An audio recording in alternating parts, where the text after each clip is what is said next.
All right, so I got you hyped, super hyped. You're trying to make your million quick in like 1 year, 2 years, maybe 3 years at the worst, right?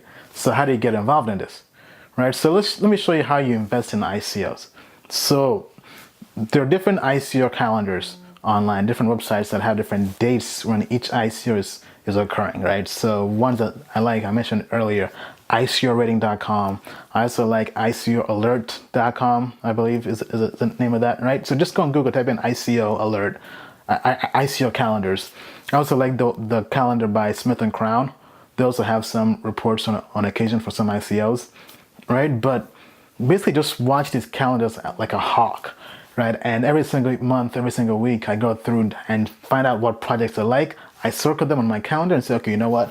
Let me line up $500, 1G, maybe down the line 2Gs, 5Gs for this ICO, right? So just kind of make a note of whatever ICOs you want to invest in. Go on the website, do your homework, do your research, due diligence, right? Then get your money ready. Then once they launch, because they basically have launch dates, right? So let's say there'll be an ICO launching tomorrow, right? And it's a big ICO, right? So they'll give you the date and the time. They'll be open for investing. So once it's open for investment, let's say they're launching at noon, 12 p.m. Eastern time. So at 12 p.m. Eastern time, you go on the website, type it in, and on their website, they'll have their wallet where you send the money, and they have instructions of how to invest in them, right? So for example, let's say it's an Ethereum application they're being built on the Ethereum platform. They typically would take Ether. For the most part, most projects take Bitcoin or Ether. Some take some other different currencies, right? So you always have Bitcoin and Ether in your portfolio ready for ICOs, right? So once the data is listed, once it's opened, then you have to send them money. So one thing to note though is some ICOs are capped, meaning that they close off after they raise a particular amount of money. So for example, let's say, I know that there was a storage ICO I was a part of recently. Their goal was to raise $30 million. So after 30 million, if you're late to that party, you're out, right? So, and some ICOs sell out like that, right? Some ICOs have sold out in like 30 minutes, right? I think the storage ICO was lasted about 2 or 3 days, I believe, right? And some ICOs have no cap, and they last an entire month, right? So all these different things are available on these different websites on their calendars, right? So you know if an ICO is capped, that means you have to be super early, ready to press the button to send your money there, right? Whether you're Bitcoin or your Ether. Now, once you send the money, sometimes there are basically 2 ways the projects will send you their tokens. Sometimes it's instant, especially if it's being done with my Ethereum. With Ether. If it's a ERC20 token, which is kind of like this standardized token for Ethereum platform applications, meaning that it's very, very easy for them to send you their tokens right back to you, right? So from your wallet, from your Bitcoin or Ethereum wallet, if you're new to Bitcoin or Ethereum, I have an earlier video that covers that, and just go on YouTube or just search on Google how to use a Bitcoin and Ethereum wallet. But one thing to note, make sure when you're sending money, when you're sending your Bitcoin or your Ethereum to these ICOs, don't send them money from an online exchange. I repeat, don't send them money from an online exchange like Poloniex, GDAX, Coinbase, Gemini, Bittrex, Bitfinex, right? Because all these websites, you don't own the private keys. And if you have to claim your tokens down the line, sometimes they'll require you to have to sign and verify that it was you that sent the tokens. So it's not somebody who's trying to pose as you to steal your tokens. And to sign and verify, you'll have to have your own private keys. You have to have access to the private keys, right? So what I recommend for Ethereum ICOs is my Ether wallet, which is just myetherwallet.com, I believe, right? And then for Bitcoin,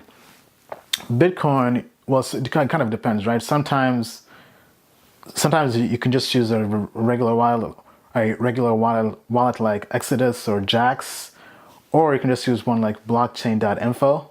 I've used that one before because I had issues with the Exodus, with not being able to verify, so I had to export my private keys. So just to kind of give you guys a warning in advance, sometimes it can get very, very technical, especially if you're a beginner, if you're a newbie at this, right? So to kind of avoid all that headache, invest in ICOs with your own wallet, not an exchange wallet like Coinbase or Poloniex or what have you, right? I recommend my Ether wallet for anything Ethereum because that one always works, right? And Bitcoin, I would recommend blockchain.info or Exodus. Or if even better, if you have a hardware wallet, that works even better, right? But not everybody has a hardware wallet, right? So with that being said though, right? Once you send the money, right? Usually, sometimes it could be within a few days, right? But as I mentioned earlier, it can be anywhere between 1 week to a month to where they'll give you back the tokens, right? So you basically, because once they close funding, once they close raising money, after a few days, then they'll give you the tokens, right? So some campaigns, they close very, very early, within a day, within 2 days. Some campaigns, it takes them 1 month to raise money, right? Because sometimes they aren't capped, but the ones that are capped, usually, and they're popular and there's lots of demand, they typically close early, right? So anyway, once they give you the tokens, you can store them either in your wallet, if it's ERC20 token, if it's Ethereum token, you can store it in the My Ether wallet, or if it's whatever different token, you store it in that project's wallet. So for example, Stratus has a Stratus wallet you can download from the website, right? So whatever the website is, sometimes if they have their own wallets they use, right? And you can hold the tokens there. But anyway, once you have the tokens, you basically just hold on to them and just wait until that token becomes available for trading, for buying and selling on an online exchange like Poloniex or Bittrex and some others, right? So this could be a week, it could be 2 days, it could be a month, maybe even longer sometimes, but that's rare, right? But it's a lot more liquid than waiting 5 years for Snapchat to go public or Uber to go public, right? So like for me on average, usually it's been, so I've had some go public on exchanges within 2 days to a week, right? Some, yeah, I would say within 2 days to a week. Some maybe longer, maybe 2 weeks, but it's very, very quick, very, very liquid, right? And the way I treat ICOs is I just buy and hold, just buy and hold, just buy and hold, right? Because this is a long-term hold for me, long-term investment for me. So I'll just buy something, hold it, not gonna look at it for 2 years, right? If it pops early, I'll buy some more. Right, so Humanic, I initially bought $100 in the ICO because I wasn't quite sure about it, but it was a good idea, but very, very lofty idea. You know, save the world, cure world hunger, unbanked, all this stuff, right? But once I realized I got a 3x return within like 2 weeks, I went back and put in 2 Gs. Then 2 weeks later, I came back, put in 2 more Gs. So now I have like $4,000 invested in a Humanic ICO. And when it launched on the exchange, it was at 4 cents. Now, last time I checked, it was at about 14 cents. And this could possibly go to like $5, right? So I'm trying to catch that next Stratus, the next Ethereum, trying to make my million on cryptos, right? And I hope you guys can go out there and also execute on everything I've talked about in this video.